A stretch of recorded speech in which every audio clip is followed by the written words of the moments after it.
तो नमस्कार दोस्तों, मेरा नाम है रवि और आप देख रहे हैं डाटा स्टडी यूट्यूब चैनल। आज हम लोग बात करने वाले हैं यूटोपियन समाजवादी के विचारों का वर्णन करें। ये क्वेश्चंस आपके इतिहास के एनसीईआरटी के क्वेश्चंस है जो कि काफ़ी महत्वपूर्ण क्वेश्चंस है और यहाँ पे हम लोग सबसे सरल और सबसे आसान भाषा में बात करेंगे इसके आंसर पे। तो चलिए इस वीडियो को स्टार्ट करते हैं। तो देखिए ये क्वेश्चन है हमारा, यूटोपियन समाजवादी के विचारों का वर्णन करें। तो देखिए इसके आंसर में हम लोग थोड़ा सा इसके भूमिका दे देंगे तो इससे में आंसर जो होता है वो काफ़ी अट्रैक्टिंग हो जाता है। तो भूमिका में हम लोग लिखेंगे, प्रथम यूटोपियन समाजवादी स्वप्नदर्शी समाजवादी थे। उनका दृष्टि आदर्शवादी परंतु अव्यवहारिक था। वे वर्ग संघर्ष के बदले वर्ग समन्वय की बात करते थे। इतना आप लोग लिखेंगे तो ये जो भूमिका है वो काफ़ी अट्रैक्टिंग हो जाएगा। तो देखिए जो यूटोपियन समाजवादी में जो हमारे प्रमुख थे वो हमारा था, देखिए रॉबर्ट वन थे, उसके बाद से ये हमारा लुई ब्ला थे, चार्ल्स फैरियर थे, उसके बाद से सेंट साइमन थे। ये हमारे यूटोपियन प्रमुख समाजवादी थे जिनके बारे में हम लोग एक एक करके डिटेल में बात करेंगे। तो देखिए पहले हम लोग बात करेंगे, सबसे पहले हम लोग बात करेंगे, इसको थोड़ा इधर हम लोग कर देते हैं, उसके बाद हाँ देखिए सबसे पहले हम लोग बात करेंगे सेंट साइमन के बारे में। तो देखिए सेंट साइमन जो थे वो हमारा प्रथम यूटोपियन समाजवादी था जो फ्रांस का निवासी था।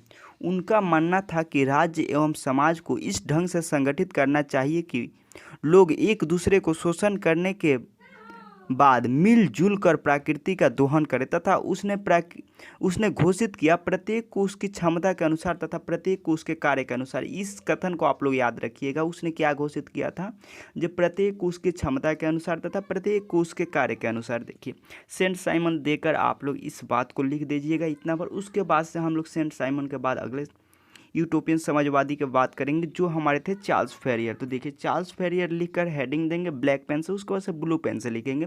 चार्ल्स फैरियर एक महत्वपूर्ण यूटोपियन फ्रांसीसी विचारक थे। ये भी जो थे वो हमारे फ्रांस के रहने वाले थे। यहाँ से क्वेश्चन पूछ सकता है जो चार्ल्स फैरियर कहाँ का निवासी था। तो चार्ल्स फैरियर हमारा फ्रांसीसी निवासी था। वह आधुनिक औद्योगिकवाद का विरोधी था। देखिए यहाँ पे आप लोग एक बात याद रखिएगा, वो औद्योगिकवाद का विरोधी था। इसमें पूछ सकते हैं इनमें से कौन सा यूटोपियन समाजवादी औद्योगिकवाद का विरोधी था, तो मेरा चार्ल्स फैरियर आंसर होगा। देखिए चार्ल्स फैरियर का मानना था कि श्रमिकों को छोटे नगर अथवा कस्बों में कार्य करना चाहिए। ये इनका कहना था जो श्रमिक हैं उनको छोटे नगर यानी जो छोटा छोटा गांव होता है उसी में काम करना चाहिए। तो देखिए चलिए हम लोग नेक्स्ट की तरफ चलते हैं। इसमें आप लोग लिख सकते हैं इतना, उसके बाद से पैराग्राफ फिर चेंज करेंगे, फिर हम लोग हेडिंग देंगे मेरा अगला लुई ब्ला। तो देखिए लुई ब्ला का तस्वीर आप लोग देखिए यहाँ पे स्क्रीन पे स्लाइड शो हो रहा है। देखिए ये हमारे लुई ब्ला थे। तो देखिए लुई ब्ला यूटोपियन चिंतकों में एकमात्र व्यक्ति था जिसने राजनीति में भी हिस्सा लिया। लुई ब्ला का मानना था कि आर्थिक सुधारों को प्रभावकारी बनाने के लिए पहले राजनीतिक सुधार आवश्यक है। देखिए लुई ब्ला कितना अच्छा विचार के थे। वो क्या बोलते हैं, लुई ब्ला यूटोपियन चिंतकों में एकमात्र व्यक्ति था जिसने राजनीति में भी हिस्सा ली। यहाँ एक राजनीति में भी हिस्सा ली, यहाँ पे भी ऑब्जेक्टिव बन सकता है, जिसने राजनीति में भी हिस्सा लिया। लुई ब्ला का मानना था कि, देखिए लुई ब्ला का क्या कहना था, आर्थिक सुधारों को प्रभावकारी बनाने के लिए पहले राजनीतिक सुधार आवश्यक है। इस कथन को आप लोग याद रखिएगा। फिर ये लिखकर उसके बाद से कम चार तो आप लोग लिखिएगा, चार यूटोपियन समाजवादी के बारे में आप लोग थोड़ा थोड़ा टॉपिक वाइज लिख देंगे तो आप लोगों को पूरा फुल मार्क्स मिलेगा। और लैंग्वेज तो आप लोगों को इतना ना इजी देंगे जो आप लोग लैंग्वेज लिखेंगे पूरा फुल मार्क्स मिलेगा। तो देखिए अगर आप लोग मेरे चैनल पे नए हैं तो आप लोगों से निवेदन है कि आप लोग पहली बार मेरे चैनल पे आए हैं तो मेरे चैनल को सब्सक्राइब करके बेल आइकन को प्रेस कर सकते हैं इतिहास के लिए, अन्यथा कोई बात नहीं। तो देखिए जो रॉबर्ट वन के बारे में आप लोग लिखेंगे तो रॉबर्ट वन के बारे में लिखेंगे, रॉबर्ट वन देकर सबसे पहले डैश देकर हेडिंग दे देंगे, उसके बाद से ब्लैक या ब्लू पेन से लिखेंगे। रॉबर्ट वन यूटोपियन चिंतकों में एक था जो ब्रिटेन का रहने वाला था।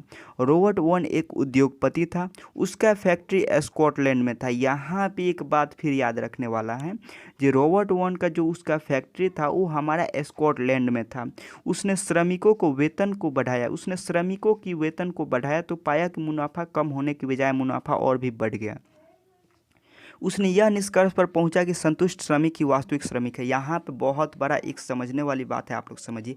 देखिए रॉबर्ट वन जो था वो यूरोपियन चिंतकों में एक था जो कि ब्रिटेन यानी इंग्लैंड का रहने वाला था। यहाँ से भी ऑब्जेक्टिव बन सकता है जो रॉबर्ट वन कहाँ का रहने वाला था। रॉबर्ट वन एक उद्योगपति था। देखिए रॉबर्ट वन जो था वो हमारा एक उद्योगपति था। उसका फैक्ट्री कहाँ था, तो स्कॉटलैंड में था। उसने श्रमिकों की वेतन को बढ़ाया। देखिए श्रमिक का वेतन का मान लीजिए बढ़ाएगा तो सीधी सी बात है, वेतन जब बढ़ेगा तो उसका जो है वो मुनाफा कम होगा, क्योंकि वेतन ज़्यादा देगा तो उसकी मुनाफा तो कमेगा ही। लेकिन वो क्या पाया कि मुनाफा कम होने की बजाय मुनाफा और भी बढ़ गया। उसने यह निष्कर्ष पर पहुंचा कि संतुष्ट श्रमिक ही वास्तविक श्रमिक है।